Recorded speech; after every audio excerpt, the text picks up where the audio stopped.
There's only one creature on Earth so massive, so mythic in its dying breath, that science gave its death a name: whalefall. It doesn't drift quietly into the abyss.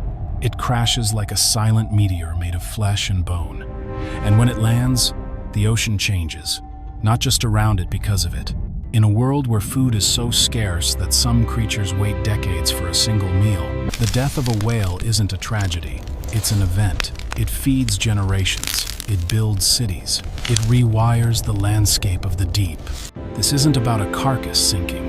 It's about a giant giving birth to a kingdom through its own decay. And yet, most of us don't even know it's happening thousands of feet below our ships, our ports, our feet. What if the greatest act of life begins only after death?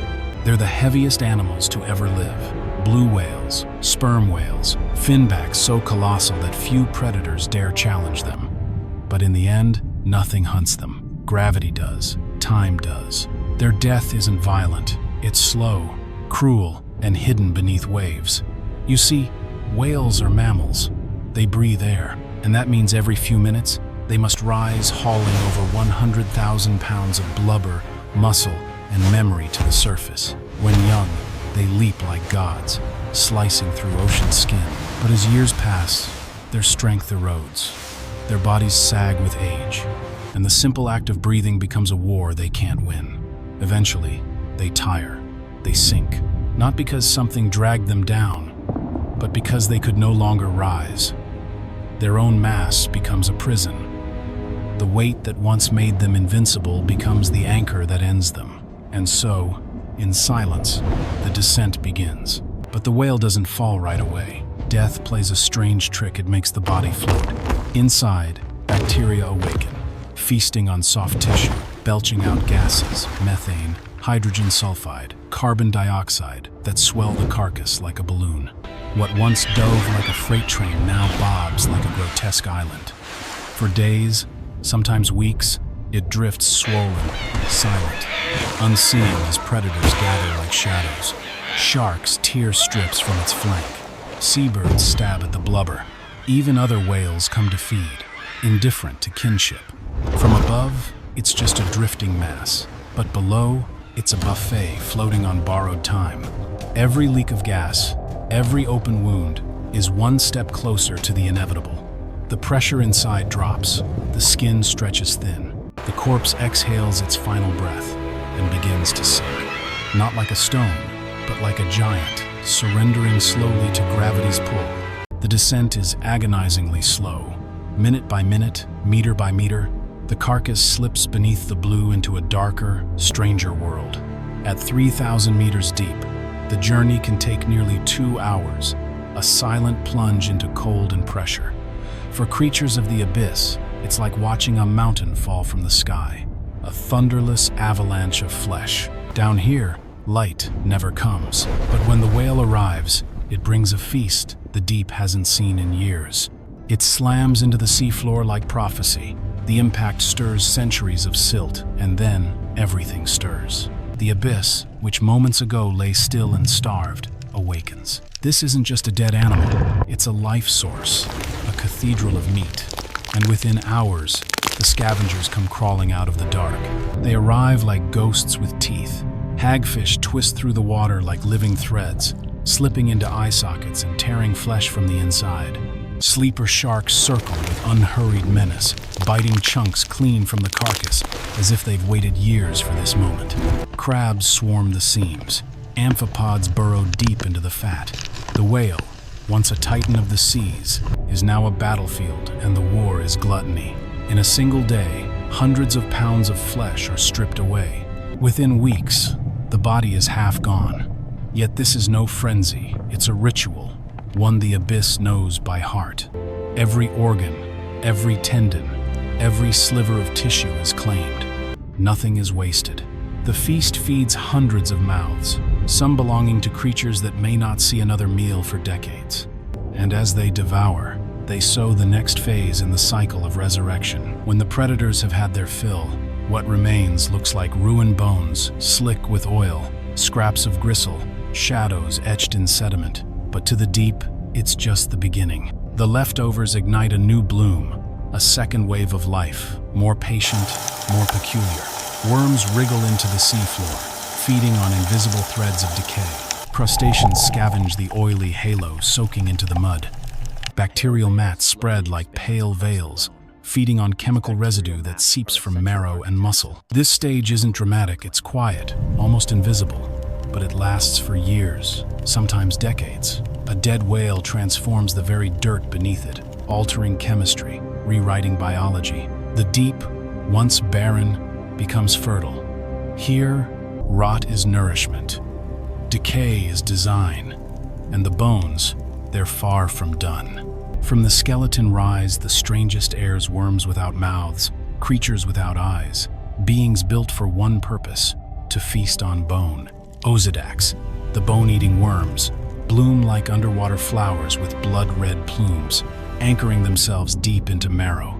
But they don't digest on their own. Inside their root-like tendrils live symbiotic bacteria, microscopic allies that dissolve fat trapped inside the bones. No other creature lives like this. Around them, bizarre clams and ghostly amphipods gather, drawn by the chemical soup now leaking into the currents. These aren't just scavengers, they're specialists, engineered by evolution to thrive in death. Many of them exist only on whale falls, nowhere else. Without this one specific event, a whale's death, in the right depth, their entire species vanishes. It's not just a carcass anymore, it's a continent, a sanctuary built from a skeleton. And still, the feast continues. The bones, though picked clean of flesh, are vaults of hidden energy lipids locked deep within. That's when the microbes take over. These microscopic miners break down bone fat and release hydrogen sulfide, a gas deadly to most life. But here, it's currency. It fuels an explosion of chemosynthetic organisms. Giant tube worms rise like crimson towers. Mussels and clams cluster in colonies, all feeding on bacteria that thrive on this toxic breath. It's a mirror of hydrothermal vent ecosystems, yet no volcano stirs beneath. No sunlight, no magma. Just a corpse, decaying, oozing, powering an entire biome. This final feast can last not years, but generations. A whale that died a century ago could still be feeding life today. In the deep sea, death isn't an end. It's a long, deliberate act of creation. When the bones have given all they can, when the fats are spent and the sulfide wells run dry, what remains is a skeleton, bare but still monumental. Yet even now, the whale's body is not abandoned. Instead, it becomes architecture. Corals begin to anchor to its ribs. Sponges cling to the vertebrae. Tiny anemones bloom from hollow eye sockets. Small fish and crustaceans dart between the bones, using them as shelter, nursery, and fortress. The whale, once a swimmer, now stands as scaffolding, the foundation of a reef born from ruin. It doesn't feed anymore. It holds. It shapes currents. It grants protection. In the emptiness of the abyss, these remnants are rare and precious. Even in stillness, the whale supports life, a final metamorphosis, from flesh to feast to frame. Time stretches down here. Long after the ocean has forgotten the splash, the impact of the fall echoes in silence. This reef of ribs, this cathedral of calcium, can endure for nearly a century. Entire generations of creatures live and die among its bones. And some may never know it was once a whale. To them, it's just home, their world, their cradle. The transformation is complete. A single animal's death has fed thousands, structured habitats, sparked ecosystems. No other creature does this. Not elephants, not trees, not even us. The whale's body, massive in life, becomes even more significant in death. It teaches us something strange and beautiful, that sometimes the most powerful legacy is one carved slowly into the seafloor, over decades, long after the heartbeat stops. But there was a time when these underwater kingdoms multiplied not by nature, but by harpoon. During the industrial whaling era of the 19th and 20th centuries, humans slaughtered whales by the thousands. Blubber was stripped for oil, meat sometimes discarded, and carcasses too massive to haul were dumped back into the sea. Each one became an accidental ecosystem, a whale fall born not of age or exhaustion, but of commerce. The abyss, unaware of the violence above, welcomed the flood. For decades, the ocean floor bloomed with sudden life, fueled by death from above. Ironically, the whaling industry, while devastating on the surface, fed the deep like never before. It was ecological whiplash, extinction up top, explosion below. But such abundance couldn't last, not when the whales began to vanish. As harpoons emptied the seas, something invisible began to starve. With fewer whales alive, fewer fell. And with fewer falls, the ecosystems they once fed began to fade. Species that had evolved solely around whale deaths, the bone eaters, the sulfide feeders, the scavengers, where'd they all go? Now found nothing.